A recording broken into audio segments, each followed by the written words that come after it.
First Lady of the United States, Rosalynn Carter, and our roving ambassador, the legendary motion picture star, Bette Davis.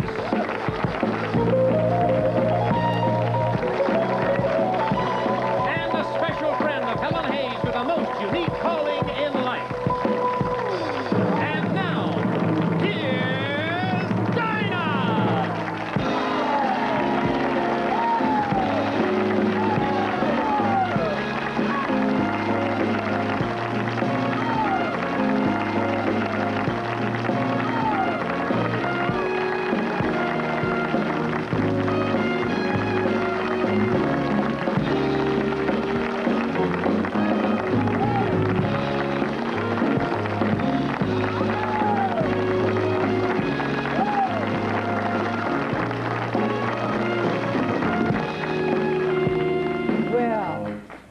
I'm delighted to see you. Well, all right, you're right.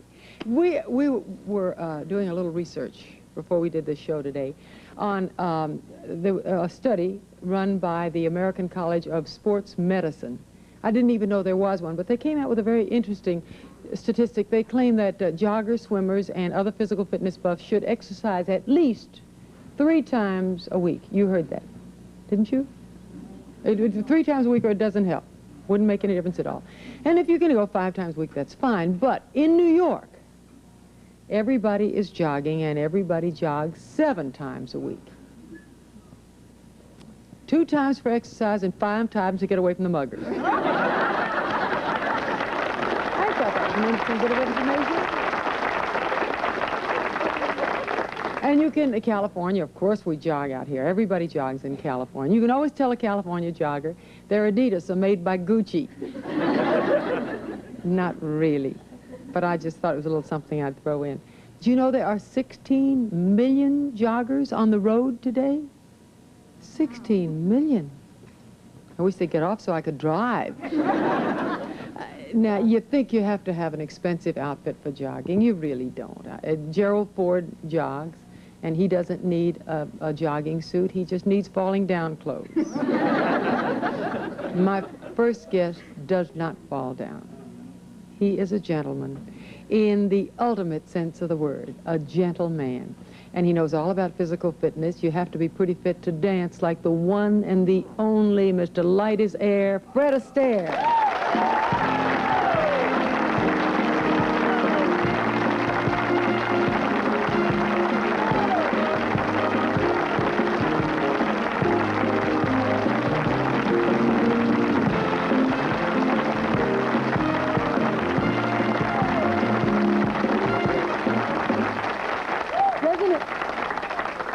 Gives you a little feeling of intimacy here, doesn't it? Yeah, you never know what's going to happen to you nowadays. Not in our shows, do you? Lovely. Well, I'll promise you one thing, no tributes today. Oh, well. Is that a relief? This gentleman, in the past few weeks, has had more tributes and accolades, not any more than he deserves, but he has them all the time. There was the American National Theater, had a marvelous tribute in it. Anta had a wonderful tribute to Fred Astaire the other night, and at the Emmy Awards, which is the ultimate, he won an Emmy for the best actor in a House Upside Down. Family Upside. A Family Upside Down. He did it again. I do have a way. You know, in a House Upside Down, well, that could happen here too, but it's a family. I love that one. That was a beauty. I know it.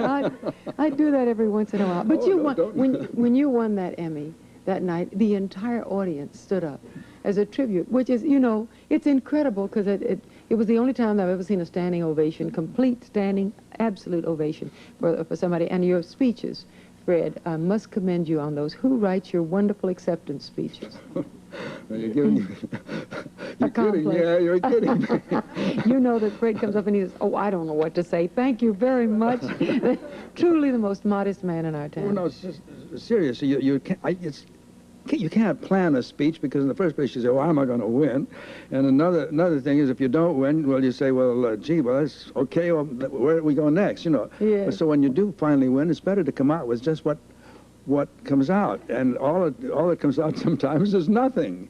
You see, so I usually get out of it some way. I think I got out of that. Oh, you did beautifully. It was so sincere and so genuine. You don't even plan a speech ahead of time and then reject it when you get up there. No, I say, well, folks, I don't know. I mean, there I sat and I waited. And of course, when the time came, I couldn't do that. No. Practice in front of the mirror. It's not like a dance step. No, I can't do that. We have a lovely audience here, and they have some questions for you. And do you mind answering just a few little questions from our audience? I'll try. Fine. Let's see who's got. Hi there. What's your name? Patricia Sartori? Patricia. Yes, Mr. Astaire, I would like to ask you what you think is your idea of a fun evening? Fun evening. I want to hear this one. Staying home is one of them.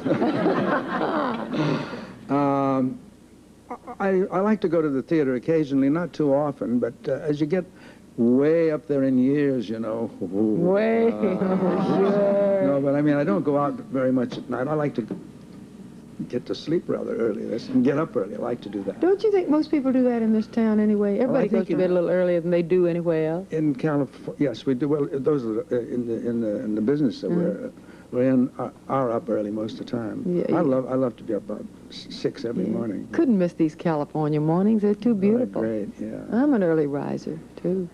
Yes. What's your name? Mary Koskinen. Mary. I'd like to ask you, you've accomplished so much and do everything so well. Do you think there's anything that you don't do well? Besides ride a skateboard. Oh, thanks a lot. That's a very sweet thing to say to me. I don't think I do all those things that well. I think maybe I do something well, or I wouldn't be still around doing it.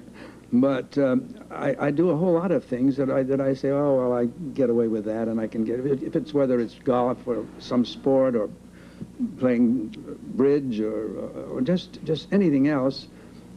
The only thing that I think that I don't really think I'm all that much of an actor, and I think that I can do certain things in that, but I think probably at hoofing I wouldn't be around as long as this if that hadn't been effective. I can't go and say, gee whiz, I'm good. I don't know how to do that. I kind of know that I have to get or I wouldn't be here, that's all. You wouldn't excel. last that long. But I don't think about it that way. Thank you. What's your name? Lisa Ayesa. Lisa. I'd like to ask you, what was the funniest request for an autograph you've ever had? Funniest request for an autograph? Right. Well, it wasn't a request. It wasn't a request. It was, yes. All right, that answers it. Somebody asked me for an autograph. Some kid sign this, and I said, oh, okay, I signed it. And then this kid said to the other one, I knew it was what's what was that scary guy, Rosenstein or Frankenstein. Frankenstein. Yes, I told you it was Frankenstein. That's what they said. I wrote this thing down. Fred Astaire very fast. He looked.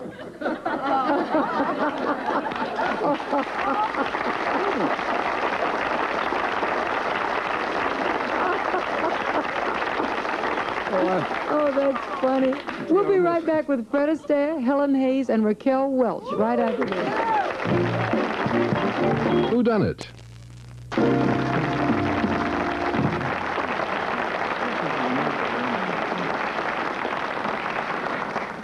Family Upside Down. She's got it right now. You won an Emmy for that. And what was the reaction of the public?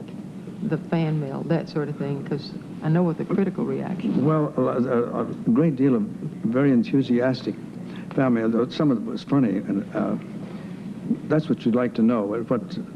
Oh, sure. Well, one of them said, they talked about it. It hit home so much in their own way and their lives and so forth, and they loved the whole thing. But one of them that amused me an awful lot, and they said, gee, it was great to see you and Helen Hayes, of course, my beautiful Helen, back together again after all. We haven't seen you since all those dancing pictures you used to do together. That was one of them. Yeah, did you ever dance with Helen in a movie? No. But it struck me so funny because Helen doesn't know that yet. I think I didn't mention it to her, but I got that one. And then there was another one that said, I'd really enjoyed the upside-down staircase very much. And, that's about what I did, isn't it? Well, you almost did, yeah. Yes, I did. No, they loved it, and I was very lucky to get that part. It was an awfully good part, and I was very pleased it worked out so well. Listen, that was so moving. We would get the other side of the story. I would love to bring her out now. Your coast. Didn't you know Helen was? Yes, I do, but you'll bring her now. I'm going to bring her out now because I adore her. The great actress, Miss Helen Hayes.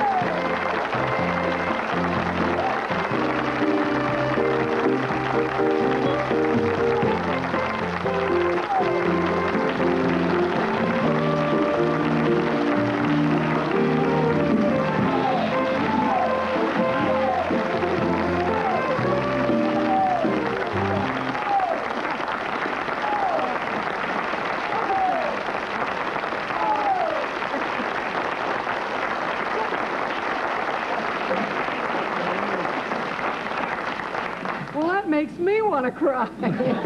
I can't say a word for another half hour.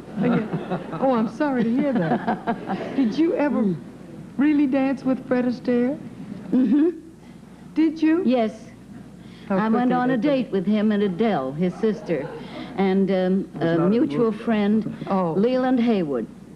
And he asked Leland to invite me because we were both playing in New York at the time. He and Adele were in the bandwagon, and I was in Coquette, and Fred thought I looked kind of interesting, I guess.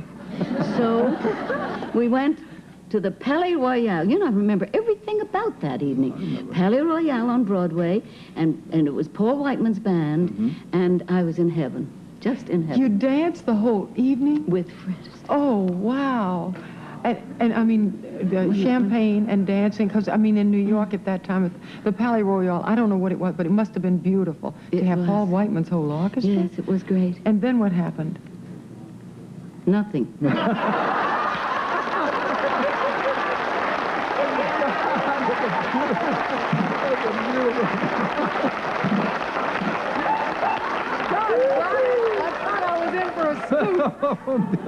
I guess I proved to be a bit flat-footed. You couldn't do those little turns. Lord. He's not all that crazy about ballroom dancing. Everybody, I imagine when he goes to a party, every woman comes and taps him on the shoulder. Does that happen, Fred? Oh, yes. You mean they cut in on you? Oh, of course they do. Oh. Well, do they? I mean, I don't know. Well, we've talked about that one day. It has happened, yes. Yes, of course it has. I was at a party one night, and they're lined up all the way down there, and poor Fred has been nice enough to dance with some very prominent political figure, you know, ladies, and they're dancing, and everybody was standing there and said, can I go dance? Everybody wanted to just do one turn with Fred Astaire. Had you worked together before? No. Never? Before we did the film? Family? No. Upside Down? I tried to get Fred once because he wrote me a letter after a film he saw me in. I think it was Farewell to Arms, and he said, if you ever do anything with there might be a role for me, would you please remember? This is before I ever got in a movie. Yeah. Before you were ever in a movie? Yes, you had gone out to the movies and knocked everybody cold with, you know, with your career. And I wrote you and I said, I'd love to get into a picture if there's ever a part that comes. Isn't that what you're talking about? Yeah. And I was going to do Twelfth Night, the Shakespearean play, with Morris Evans, and Feste the clown he dances and he sings, and he's a wonderful role. And my husband urged me to remind Fred of that note and to send him a wire and say, would he do it?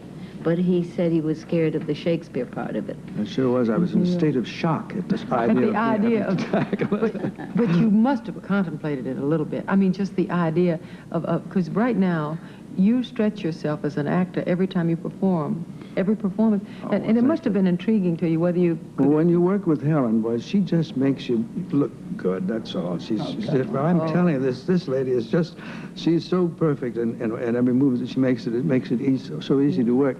And I consider myself one of the luckiest people in the world to have been able to do that and have a good part with her, because she's so wonderful. We ran a scene from Family Upside Down when Fred was on the show, and he had not seen it, nor had I. It was brand new. And right after this, I'm going to show you the scene. Oh, we're going to see it now? Oh, wonderful, because they have the film up now. This is the scene that we ran, and then we'll watch your monitor for a few minutes afterward. Wait. You have good hands for raising things. Plants, children. Come help me dig. Look, Emma, why don't we take a ride over to the old neighborhood and see Mrs. Nardi and Ralph? Ted, I hate to bother Carol again. Well, not Carol, just us. I'll get our car and I'll drive. The doctor said you shouldn't. Oh, one more little drive before the car is sold.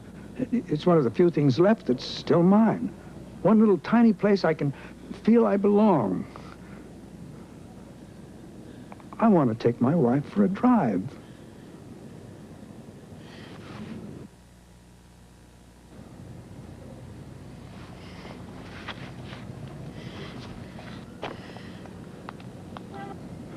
I won't ride with you, Ted. Why not? Can't I be a man anymore? Am I some kind of an old fool who stands around watching people do things and has to be driven here and driven there? And You're alive. Well, what is being alive? It's you. That's what's being alive to me. It's you, Ted Long. So don't drive away from me.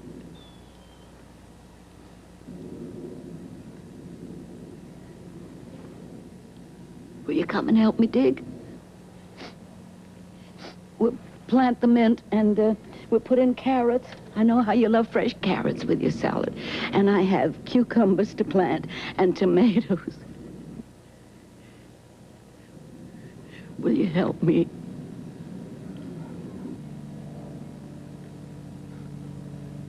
Sure. Sure I will.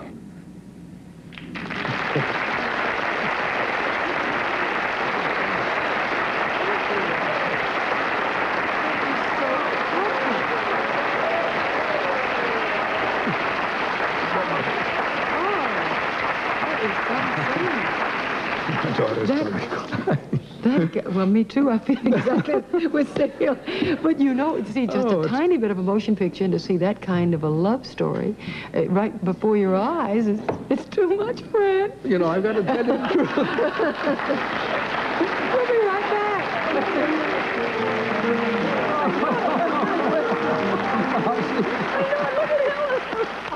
Dear customer,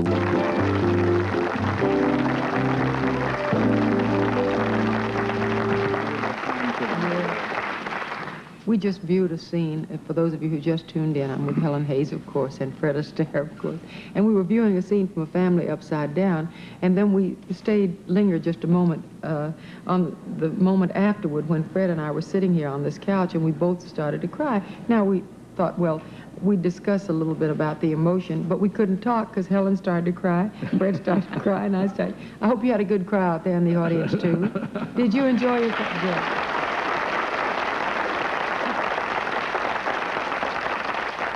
Our next guest is standing backstage, and she's coming out here red-eyed, too. Oh, my.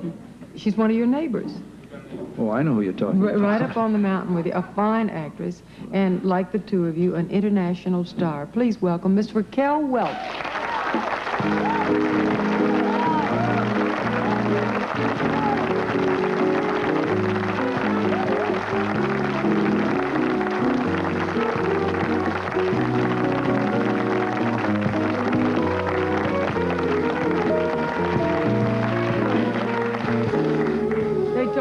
Moved backstage. Well, I'm smiling now. Yeah, smiling now, but I got a little red-eyed back there. Yeah, we all were quite touched in the green room by that performance. It's so incredible, you know, to see two people play a scene like that, and also, I guess, you know, well, you know, I don't know. I guess that in many ways, you know, for most of America, Miss Hayes and Mr. Astaire are some people that are kind of special to us, you know. So you get sort of...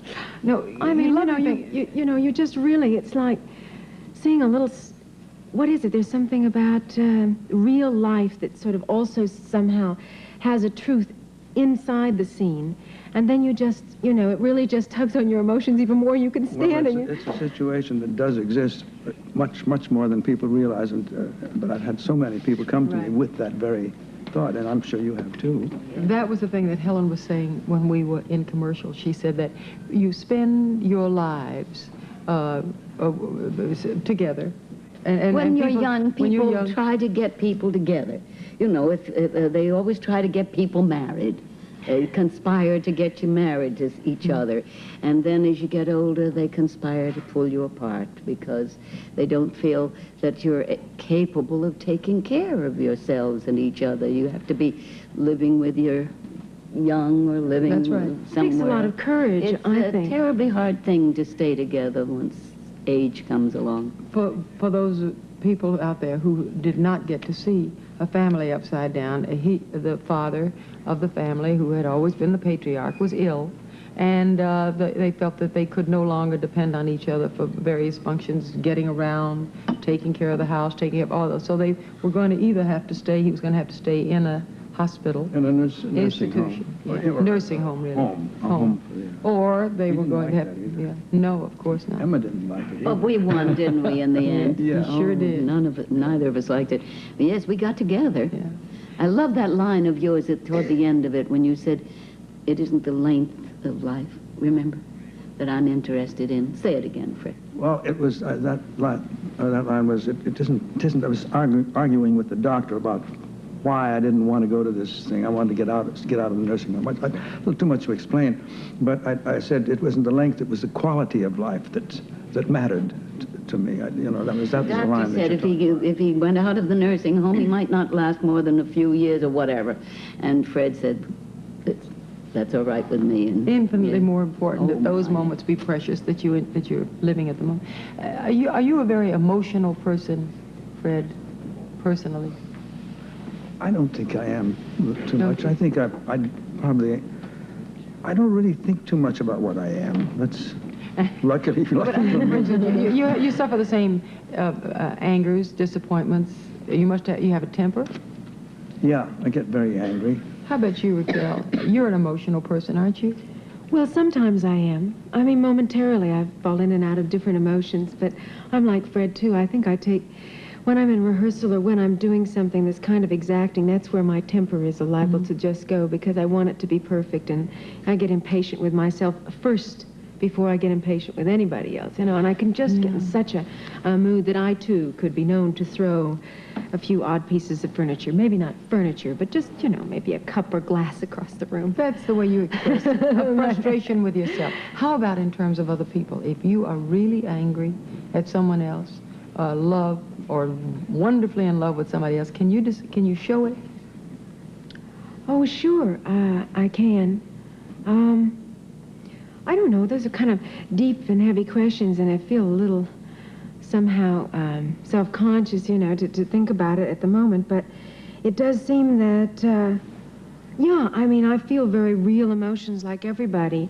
I think that one of the hard things is that I'm a professional woman, and I'm acting, you know, I'm acting a lot in my life. I'm in the public eye, or I'm performing, and sometimes I have to stop that side of me in order to relate to what's going on in my real life. I find that's kind of a hard thing to do. You know, I don't know if that makes sense to anybody, but it does seem that I guess a lot of men go through that, and maybe not as many women, except women who are actresses and maybe professional women, that you get preoccupied and caught up in your work.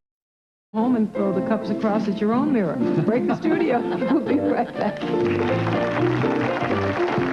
Coming up today, Bette Davis with the First Lady, Rosalynn Carter. Imagine.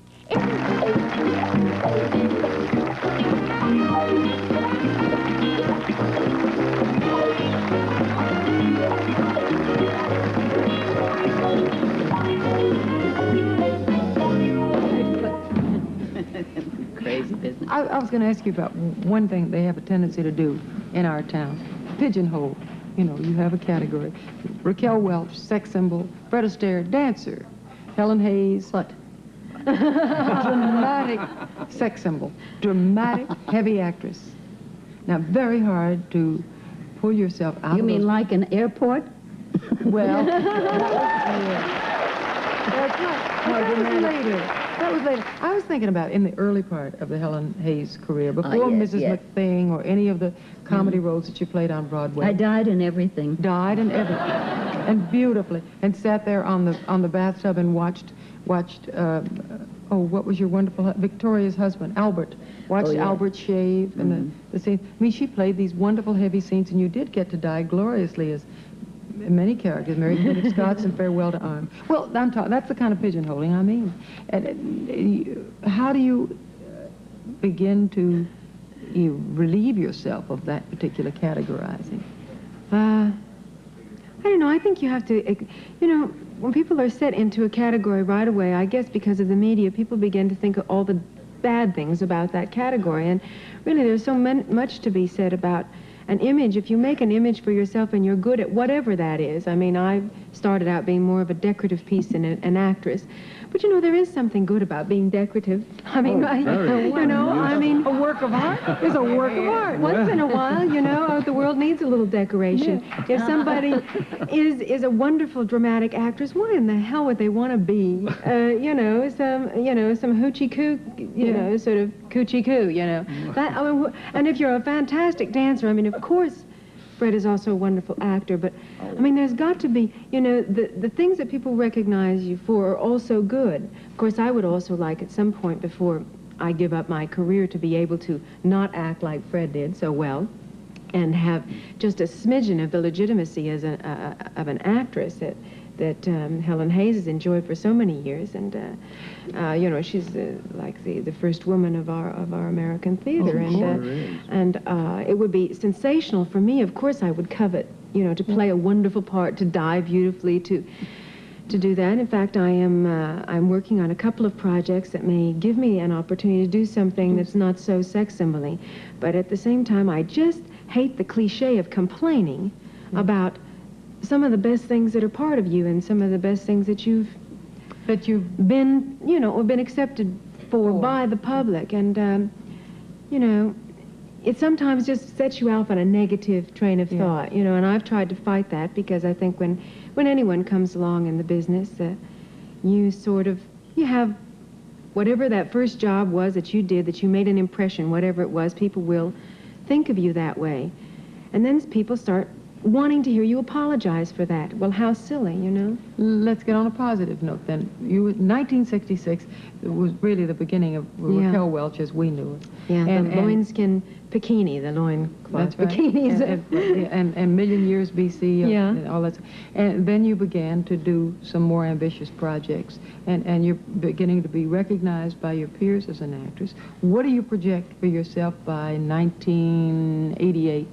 10 years Well, from I now? feel, you know, 1966, that's about 12 years. I've survived a lot, you know, for somebody who was supposed to disappear almost immediately because I was just another pretty face.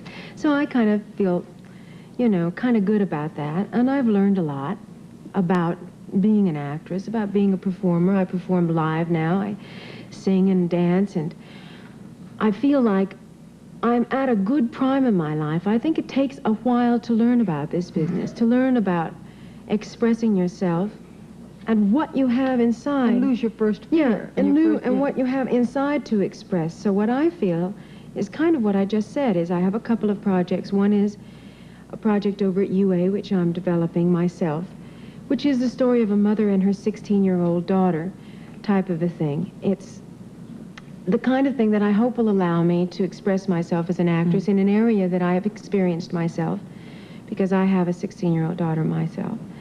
And I thought this story has not really been told from a really contemporary point of view. And maybe after I do that and a couple of other things, in 10 years' time, I'd like to kiss it all sweet goodbye.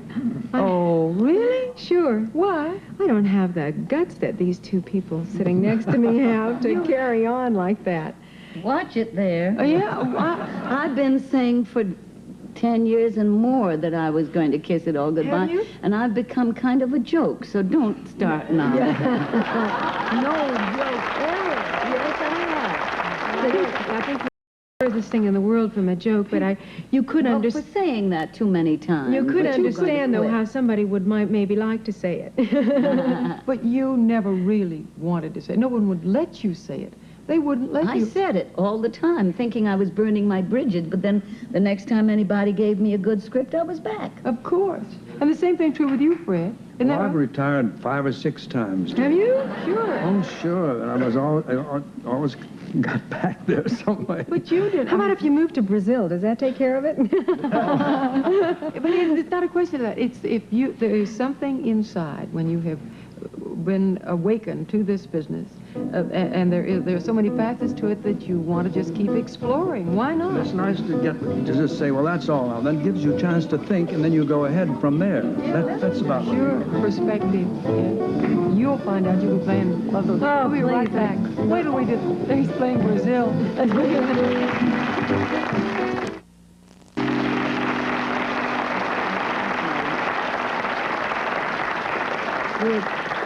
We're about to meet 2 very bright and busy ladies.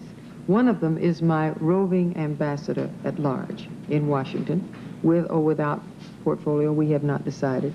You know her, and you'll be amazed. This is her first, I would say, foray into this kind of show business, and it isn't really show business. We have the other, well, I'll explain. You'll understand exactly what I mean in a moment. The other is the First Lady of the United States, and we had an interview that I had planned to do with Mrs. Carter, and I was unable to go to the Capitol, so Bette Davis graciously offered to moonlight for me.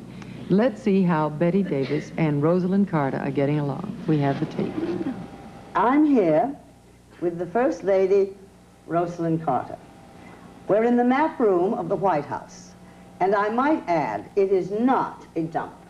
You know, Mrs. Carter, interviewing is a different profession from acting. I think Dinah Shore has given me a chance to start a new career. You know, she was supposed to be here today, and I am her stand-in. But to think that I'm starting at the top with the First Lady, this is awesome. Originally, our First Lady settled for mainly ceremonial duties, but you certainly represent a new breed. Do you feel that in your position today, you have any political clout?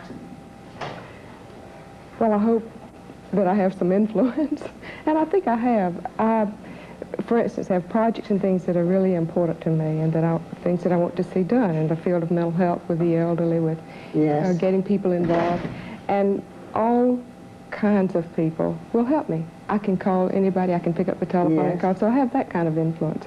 Now, as for political influence, I don't know, except that I am very close to Jimmy, and I do discuss issues with him, and given advice, he takes it sometimes he doesn't. Right. But it's an interesting and challenging position. Well, I'm sure you are most useful. Since your husband took office, he has sent you as his representative to a number of countries. What do you say to critics who question this practice? Well, I never respond to them, really, because I think that if I go to represent Jim, it shows that he is personally interested instead of it being just a diplomatic thing between leaders that is expected. And I think that that is always helpful. In fact, I think when any member of my family travels to a foreign country to represent Jim, it shows his own personal interest in that country and the problems. Yes. And I think that's important. I have had some very good trips, and there's no doubt in my mind that the leaders of the countries welcome a chance to see a member of the family, somebody who is close to Jimmy, and somebody who can take back their concerns to him. So I think it's helpful. Well, I feel it is. I gather with a schedule like yours, you would consider yourself a working wife? Well, I've always worked. I worked at the peanut warehouse. I worked when Jimmy ran for governor. And then when he was governor, I did the same similar things that I'm doing now. I had to be the hostess and do the entertaining, but also had my projects that I was interested in. Yes. So I work. Well, you certainly do. How do you manage an even balance between your public activities and your private duties as a wife and mother? Well, it's not very hard because Jim and I talk about public things in our private time. Yes. It is very important, I think, to have that family stability. To me, that's so important. We have some of our children here so that it's home. Amy's here. Right. So the boys live upstairs. It's very private on the second and third floors of the White House. And yet, I'm involved with Jimmy in the things that he's doing because he discusses with me the things that he's doing. And also, I think one thing that is helpful is that my things are important to me, and he wants to know about them.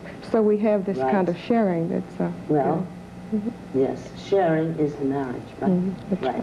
Whether president, first lady or not. It's been nearly 2 years since your husband assumed office. Do you think the presidency has changed him? If so, in what ways? Well, I know when he was first elected, I could see a change because he just kind of immediately assumed responsibility, which is different. When you're a candidate, you're talking about things that need to be done, and then all of a sudden the responsibility is yours. So I could see him assume that responsibility. And I don't know whether there have been a lot of changes. He's learned a lot, and as we all have. Yes. And but I think he's still basically the same Jimmy Carter, and he knows what the problems are, and he knows how he wants to solve them, and I don't think anything will ever mold him into the way somebody else thinks he ought to do things. He's going to always be his own person. Well, that is certainly the impression he gives to all of us in the country. Now, do you feel you have changed? Well, I feel I've learned a lot. I don't know whether I have or not. I'm doing the same things, as I said before, that I did when Jimmy was governor, although when I have something that's important to me, like the Mental Health Commission, it touches more people. I worked on the Governor's Commission on Mental Health when Jimmy was governor of Georgia. But on the President's Commission on Mental Health, of course, touches more people, and when I say something, more people hear it. So I have to be very sure that I'm saying things that I want the country to hear, and the things that are important. And I think in that respect, maybe I'm a little more careful about the things I undertake to do. But I hope I haven't changed much. Well, you wouldn't seem to me to have. So I saw you many, many times during the campaigning. Of course, this is the first time we had met. I would say you haven't. When you and your husband have an evening alone, what do you do? How do you relax? Well, we have many evenings alone. In fact, most of the time, we're here at the White House, and Amy's here with us. Yes. And because even if we go out for a dinner or reception or something, we're back at night. And I think we really have more time together than we had. Well, I felt the same way when Jimmy was governor. We had a lot of time together. Then in the campaign, you're all separated. Then when he was president, we have time together. And the first few months that we were here, Jimmy worked. He'd go back to the office at night. Yes. And I have a desk in my bedroom upstairs, and I would sit down and work. But you can't do that all the time. So after about the first few months, we started just enjoying the evenings and relaxing and seeing a movie. And as a matter of fact, Jimmy wanted me to he knew that I was going to be with you today, and he wanted me to tell you that you're one of his all-time favorite actresses. Well, he gave me a kiss yesterday in the Oval Office. I was very, very thrilled. Well, another thing, too, that I wanted to tell you was that he said that there's only one movie that he ever paid to see twice, and that was Now Borgia. And he thought it was one of his favorites, and he saw it again here at the White House the week before he went to Camp David, and it's still one of his favorites. Well, it was one of my favorite scripts that I ever did. Betty, you're wonderful. I'm a nervous wreck. You start singing my tunes, Betty, and cooking my recipes, I'm really going to be in trouble. We'll be right back.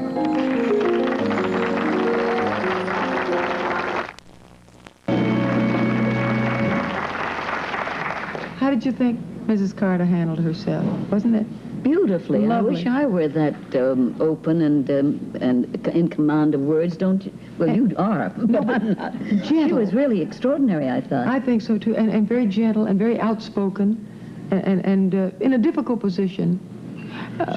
She has to watch everything she says, and yet she doesn't appear to be hyper-cautious. She just seems... Right. Could you marry a politician?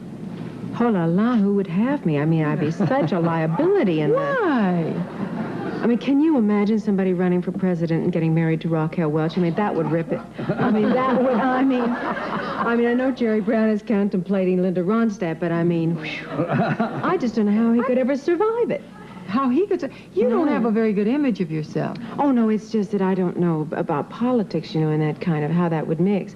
I remember one time I was the chairman for the American Cancer Society. I was invited to go to the White House to meet President Ford for this, and I had such a big problem deciding what to wear. Now, the perverse side of me wanted to get in the most slinky, décolleté satin gown, you know, with this really sort of wild hair and everything, and sort of come in very sexy just for the hell of it, you know. But the other side of me eventually ended up buying a very conservative navy blue suit with a nice flowered little blouse, and I was very conservative and sweet, and you know what? He went to introduce me, and he couldn't find me in the room. He didn't know that I was there. So you see the problems that I have. There's something in the middle. There's something in the middle. This is crazy. Yeah, that would get... You were in London, and you had an experience with a lady of some glamour. Oh, yes. A rival to all of us. I have worked with her, and I know what your experience... I have some feeling of what your experience must have been. We're referring to Miss Piggy. Right, from a segue from the... Why not? I mean, you're talking about ladies who have a chance of being noticed, and ladies who may not be noticed, and ladies who call some attention themselves and have problems with images. Miss Piggy. Didn't you do a show with the Muppets and Miss Piggy? I did, and it was my great pleasure. And when I walked into the room, honey, she was more trouble than anybody since Mae West. Of course. I mean, she looked me up one side and down the other and turned me every which way but loose.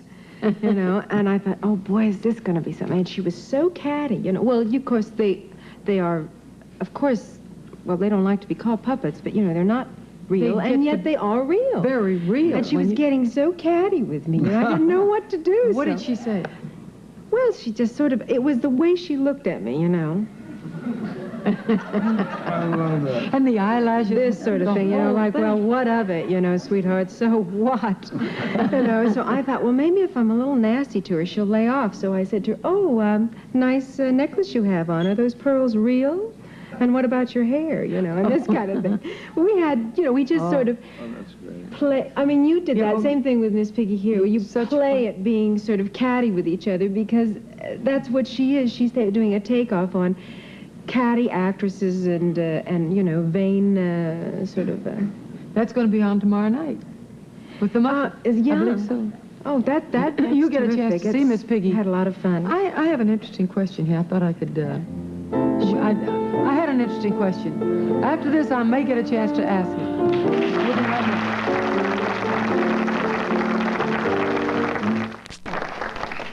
You just saw the interview that Bette Davis did with the First Lady, and we had some very interesting comments from my friend Raquel Welch here about how she would, a politician might be affected were he to take her as his First Lady and aspire to the president. Idea. Bad idea. No, but politicians forget it. If you fell in love with a politician, you'd handle it. I would? Oh, certainly. But could he?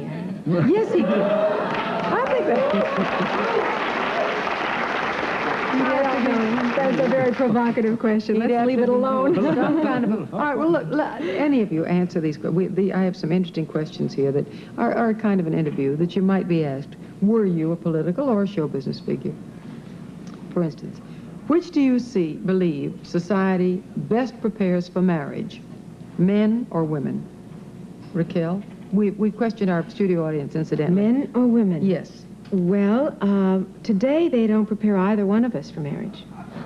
Yeah. Because the marriage is now considered a passé thing. However, before there was a kind of a marriage where the man was the head of the house and the woman did certain things, and I do think that at that time, under those particular mores and the fashion of that moment, I think that they probably were equally prepared for that kind of a partnership. Now we're not prepared for anything. I think that, you know, we're up for grabs. Yeah.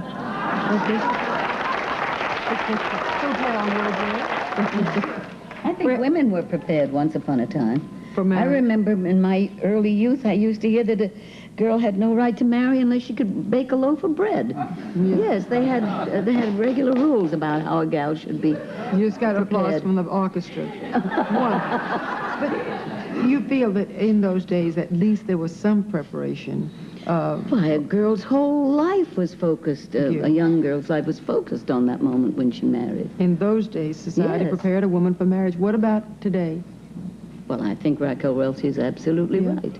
I think, yes, I think we're prepared for many ambiguities in our way of living. Fred, what do you feel? Do you have any thoughts on the subject? Baby, I pass.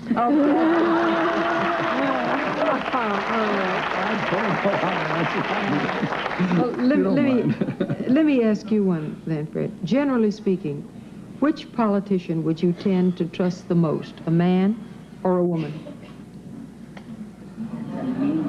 Yeah, that's an interesting one. Don't answer, Fred. A woman.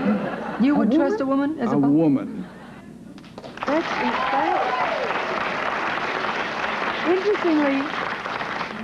Interestingly enough, 73% of our studio audience felt the same way you did. I don't mean by that I mistrust Men. too many of them. Yeah.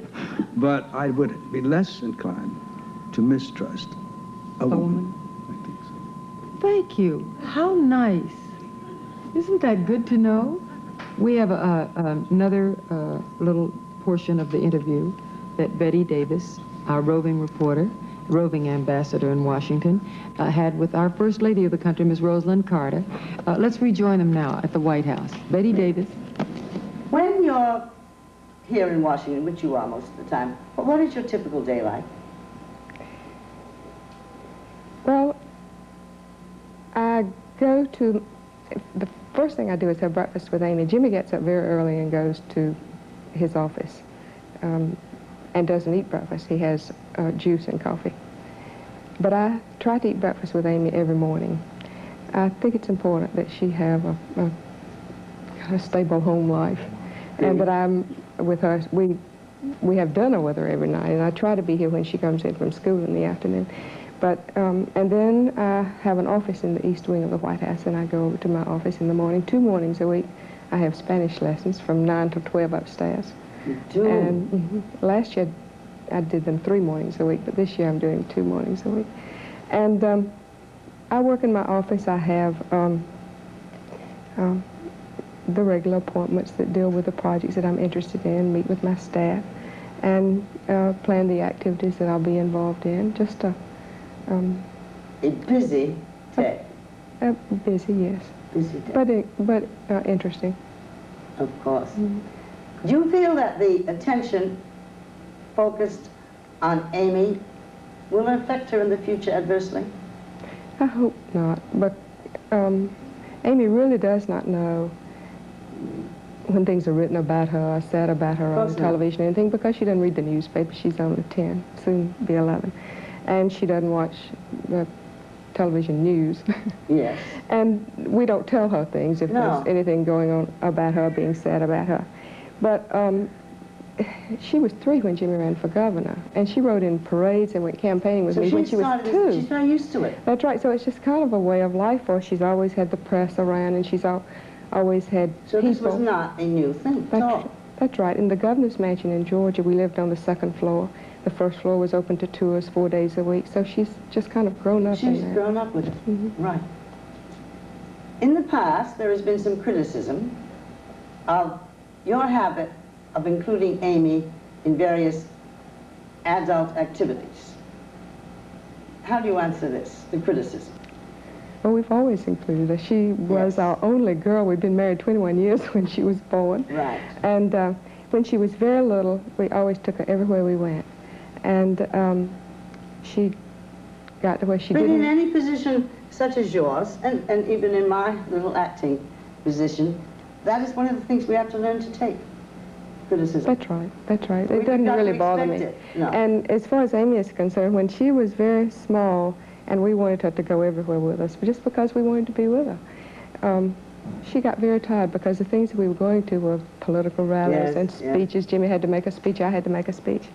So I would let her take a book. And she was 3 or 4 years old. Take a book, and I would rather her take a book and read while Jimmy speaks or read while I speak, and like to go. I would even let her wander around the room a little bit. And so she enjoyed going with us if she could feel that she was not... I took my oldest daughter everywhere. Did you? Yes. Well, and then we continued... continued... Rather than be gone long, long time. Well, that's the way I feel about Amy. So we continue to include her when she wants to be included. Well, she's having an incredible experience. That's right. If she wants to go to a state dinner, we let her go. And if she doesn't, we don't make her. That's right. Some past occupants have said that despite the power and the attention that life in the White House can, well, it can often be isolated and lonely. Do you ever find this so? Well, I think that it would be if it weren't home, but see, we have our family here, and we can go up on the 2nd and 3rd floor and just be at home.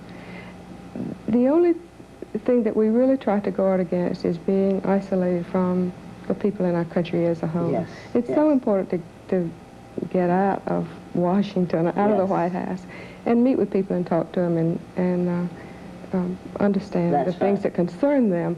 But as far as being isolated in the White House, we enjoy being together as a family, and we enjoy being upstairs, and we see movies together, we play tennis, and we... No, I don't feel that way. Our friends come in and act just like they would at home, and so... Betty Ford once admitted that she wished her husband wouldn't seek office. I'm sure there's many a political wife who sympathized with her feelings. How do you feel about your husband seeking a 2nd term?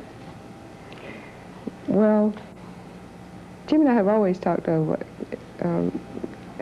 his decisions to run every time he ran for state senate and then for governor and then for presidency. And we always agreed in the end about what he should do. And so I don't know, I just think he has so much to offer if or when he says what he's going to do. That will be what you want him to do. That's right. Right. It's not easy.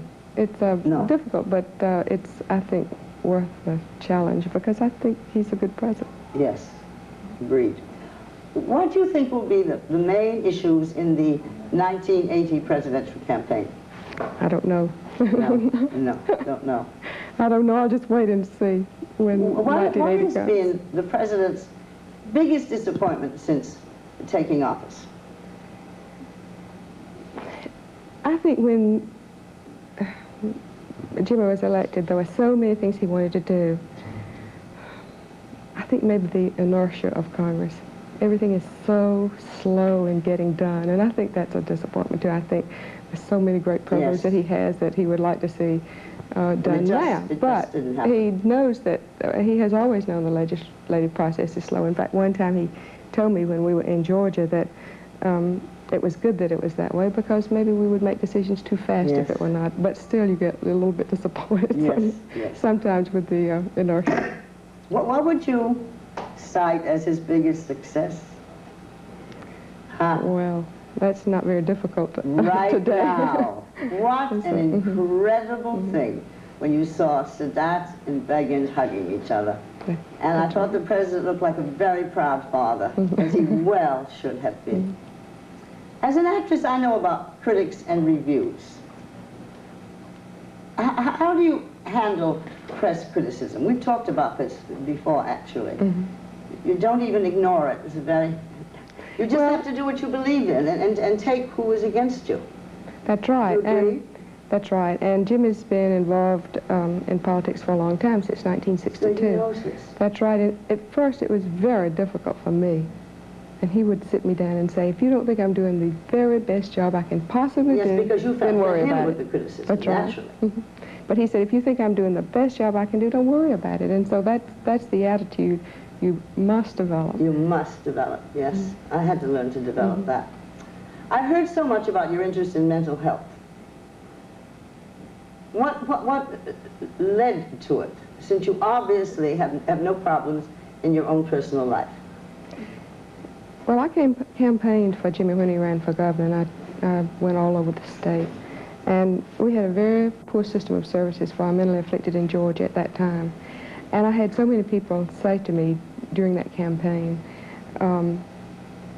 what would your husband do for my retarded child? Or what would your husband do for my emotionally disturbed son, or my mother, or my father who has mental problems, and so forth.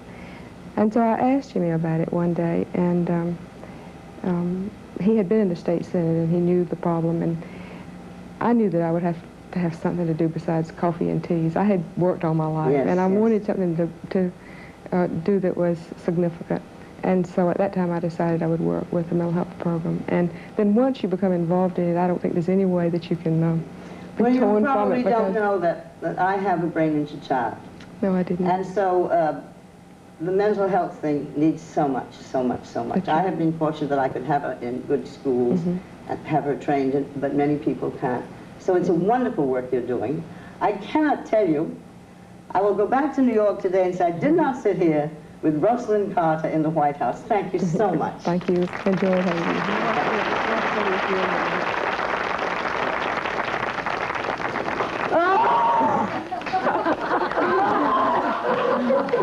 You're a very good interviewer. Oh, Betty was here.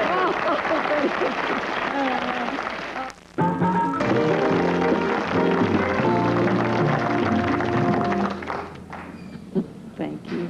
I just had a lovely chat with Bette Davis. I think I'm in love. I know I'm in love. I want to show you a family portrait. And as you can see, when you see, this is no ordinary family portrait. That's because this is no ordinary family. It consists of more than 1,000 boys and girls deep in the heart of Mexico. And the head of the family is an American Catholic priest. I am proud to have him here today as our guest. He is Father William Wasson.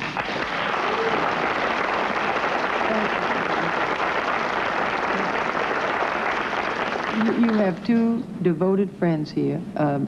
Raquel, I learned in the middle of the show, has become a devotee of your whole cause, as Helen has been for a number of years. How did you get to be the leader of such a large and varied family? That's quite a group. Well, Dinah, I often ask myself that question. Some 30 years ago, my health broke down just before my ordination for the priesthood. And I had my thyroid removed at Mayo Clinic, and afterwards there were complications and so forth. And I went to Mexico on a vacation 28 years ago, and a very kind Mexican doctor nursed me back to health. And shortly after that, the Bishop of Cuernavaca ordained me a priest and put me in a little tiny chapel in the marketplace where all of the poor people come. And the poor people there sell their wares and so forth. And I started a little clinic and a little dispensary for the children, preschool children there. And then one day somebody robbed the church at night and made off with all of the monies that were collected in the desk. And later the thief was caught and taken to prison, and I was informed that I had to sign a complaint. And when I arrived at the jail, I found that the person who had stolen was a boy, a teenage boy. And I don't know, suddenly I found myself arguing with the chief of police and insisting that he be turned over to me rather than to be sent to the penitentiary. And so he did. And we rented an old abandoned brewery. They had removed the brew. And little by little, the family began to grow. And now we're going to celebrate this coming August, our 25th anniversary. It's remarkable. There was a dramatization of your work and your life on television. Was that helpful in raising funds for the... Well, yes and no. I think it was very well portrayed by Jason Miller and the actors who took part in the movie. It was a CBS special or something. Yes, it was. And it was very... Or something. Didn't you know about it? Yes. Father? But I was in Mexico. Oh, and it hasn't been... You've never seen it? I've seen it, yes, since I've seen it. Were you pleased with it? Very much so. I thought it was a superb job that he did. But you said yes and no. It did help raise funds or not? Well, we had quite a bit of competition when it was shown, and for that reason, not too many people saw it. I see. And in Mexico, it's been dubbed into Spanish, and it's been shown twice there. Right after this, I want you to tell how you met Helen and Raquel's contact with you two. We'll be right back.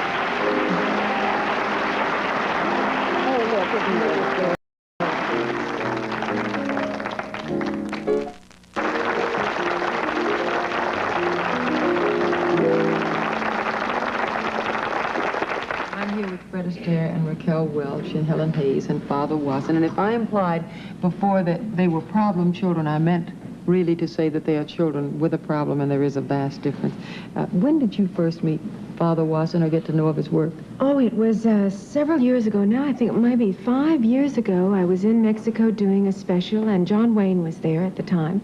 And he introduced me to the father and also to the whole orphanage in Mexico, because he was doing a big sort of benefit from True Grit for the orphanage, and he wanted me to go down there and see what it was all about. And it turned out that the children were giving a fantastic fiesta. Do you remember that day? And they danced all in costumes, and they were so adorable, and they were so terrific. And they had, you know, I don't know, sometimes kids have such great courage because, you know, you sit there and you think that they are orphans, but they seem that the best thing about them was that they all seemed to be so happy where they were and relating to each other, and really, you know, sort of these vibrant, exciting kids. So there was one little boy there by the name of Mario Fuentes, who I think was, what was he, Father, about 13, 14 at the time, and he had something wrong with his leg there. So at the time I was married, and my husband and I brought him into Beverly Hills, and we helped him get an operation that made his leg not perfect, but a lot better. And he stayed with us in our home for a while, and we were just very thrilled to be able to do for somebody like that. I have 2 children of my own, but it was like he had so much sort of spunk, you know, about him. I mean, he had this sort of bum leg, you know, and he couldn't do everything, but he would go out and play tennis, you know. I mean, that kind of chutzpah, you know. Yeah, I mean, exactly. Introduce your daughter. Now, where is my, Lupe? Lupe.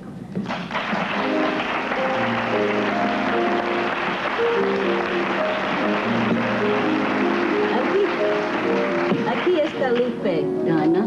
Lupe Manzanares. So nice to meet you. Mi ahijada, my godchild. God. Yes, who is a very intelligent and brilliant and good poet. You won a national honor for your poetry. In Mexico? Yes. That's lovely. Nationwide. Lupe is the head of a family of 11. She led her brothers and sisters up to Father Wasson's organization, and asked to be accepted. She had been trying to keep them. Aged 15 when her mother died and her father disappeared, and she had been trying to keep them by herself. These 15. She was the This poem that you have written was... Would you say a little bit? Oh, excuse me. Oh, I was just going to say it's been translated into English. You wrote it in Spanish. And were you going to ask her to read a little, say a little in Spanish? No, poquito en español, por favor. Ok. Sí. Tu faz se solaza con el resplandor matutino. Gozas de los misterios indescifrables del tal vez y extrañas las inconstancias de la abrupta morada en la que hirientemente transcurrió tu niñez. Now that was just a couple of verses, and I shall pick up. It is called Redemption. Your face softens with luminous dawn. You bask in the indecipherable mysteries of such a moment, and then you reflect on the insecure, mean, humble dwelling in which painfully elapsed your childhood. You, child, numbed by the misery and hunger that you encountered once in your dark passage, with your skin trembling against a wall of wailing, almost arrogantly savoring the bitterness. What hope had you from a world without encouragement except for the song of dawning and your anguished growth? If in your living, beating child's breast, you never had the fortune to matter to anyone, alone, Unconsciously, you struggled and won against a destiny that imprisoned your life in searing heat of constant hell and environment fatal that crowned with thorns your doubtful journey. Oh.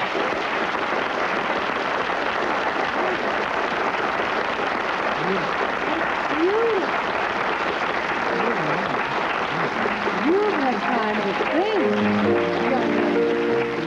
And now.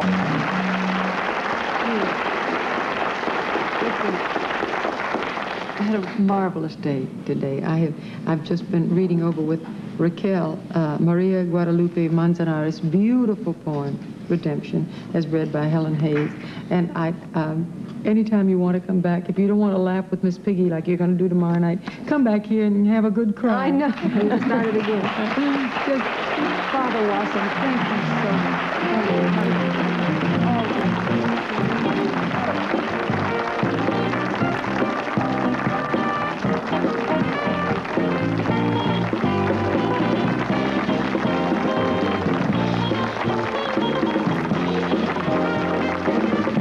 Speaking for the Dinah Show, this is Johnny Gilbert.